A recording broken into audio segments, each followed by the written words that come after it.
During this pandemic, when schools are closed, parents are worried about their child's studies. We offer a digital learning platform. As per CBSE-based curriculum, syllabus and notes are available on Students Portal 24/7. Online exams are conducted. No admission fee, no activity fee, no examination fee, no miscellaneous fee, no any other charges. Just pay monthly fee and 2-term fee and start online class from 7 June 21. Offer valid till 15 June. Admissions are open for academic year 21-22. Moonstar Global School, CBSE-based digital learning school. Mira Road में युवक की हत्या करने वाले दोनों security guard हुए गिरफ्तार। 8 जून तक भेजे गए पुलिस।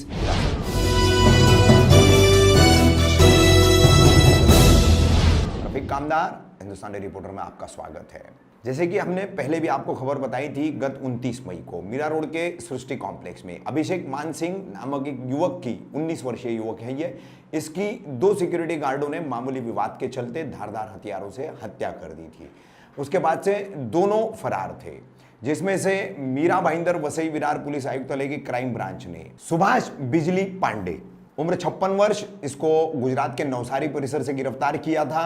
और उसके बाद उससे मिली जानकारी के आधार पर अमित कुमार, रंजीत कुमार सौरभ उर्फ तिवारी, इसे भी गिरफ्तार किया गया। इस संबंध में मीरा रोड पुलिस स्टेशन के वरिष्ठ पुलिस निरीक्षक संजय हजारे ने पूरी जानकारी दी है, वो हम आपको दिखा रहे हैं। साथ ही बता दें कि अमित रंजित कुमार सौरभ, इसने यहां पर अपना नाम झूठा बताया था और अपना कोई भी उसने रिकॉर्ड यहां पर सिक्योरिटी गार्ड के तौर पर नौकरी करने के वक्त जमा नहीं किया था, न सिक्योरिटी गार्ड एजेंसी को न सोसाइटी को। वहीं बताया जाता है कि वर्ष 2005 में हत्या के एक प्रयास के मामले में उसे गिरफ्तार किया गया था और उसमें उसे 7 साल की सजा भी हुई थी। जो 2 सिक्योरिटी गार्ड थे उनका और वो जो वही सोसाइटी में रहने वाला लड़का, उनका कुछ आपस में झगड़ा हो रहा था। वो भी रात को थोड़ा लेट वेट आता था, तो उसकी वजह से उनसे दोनों में अनबन थी। तो जिस दिन इंसिडेंस हुआ उस दिन वो लड़का रात को 12:15 के आसपास वो सोसाइटी में आता है और फिर वापस जाके सिक्योरिटी केबिन के उधर जाके वो बैठता है। तो वहाँ जो सिक्योरिटी गार्ड थे दोनों, उसमें से जो अमित तिवारी करके जो सिक्योरिटी का नाम बताया जाता था, उसने सीधा उसके ऊपर चाकू से हमला कर दिया और एक चेस्ट में और फिर पेट में ऐसा चाकू डाल दिया। तो उसका जो सब कुछ वो बाहर निकलने आया था, तो भाग रहा था, तो उधर जाके वो गिर गया। तो सोसाइटी के लोग जैसे नीचे आ गए, तब तक ये दोनों भी सिक्योरिटी गार्ड थे, वहाँ से वो भाग गए थे। उसमें से एक पहला जो गार्ड था उसको 3-4 दिन के बाद सुभाष पांडे को हमने क्राइम ब्रांच की मदद से अरेस्ट किया था। उसको अरेस्ट करके उसकी कस्टडी में था। तो उसके इंट्रोगेशन से इसका जो दूसरा सिक्योरिटी गार्ड था, उसका कोई डिटेल्स सिक्योरिटी एजेंसी पास भी नहीं था और सोसाइटी के पास भी नहीं था। तो उसका नाम अमित तिवारी बताया गया है एफआईआर में, लेकिन उसका कोई मोबाइल नंबर नहीं था, कुछ भी नहीं था। तो इस हिसाब से उसको ऐसा इंट्रोगेशन करके तो उसने बताया था कि मेरे को एक, जो सुभाष पांडे था उसने बताया कि भाई मेरे को एक कॉल आया था ये जो अमित के नाम से, तो वो नंबर उसको याद नहीं था। तो हमने वो सब टेक्निकल एविडेंस सब कलेक्ट करके ये नंबर को ढूंढा और फिर हमको एक जुहू मुंबई का एड्रेस मिला था। उस हिसाब से हमने वो टीम भेज दी और वहाँ ये इधर से नौकरी छोड़ के फिर उधर काम पे लग गया था।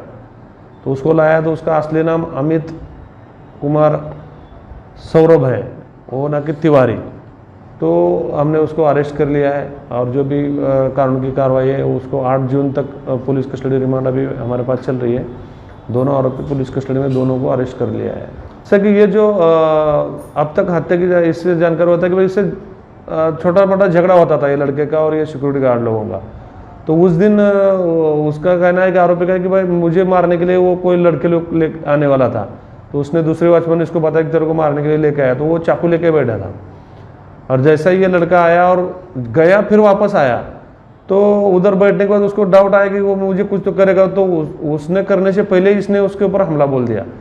जो भी रंजीत कुमार जो है सौरभ, वो 2005 में उसके खिलाफ जुहू पोस्ट में 307 का मतलब अटेम्प्ट टू मर्डर का ऑफेंस रजिस्टर था। उसको 7 साल की पनिशमेंट हुई है। तो वैसा ही वो क्रिमिनली है।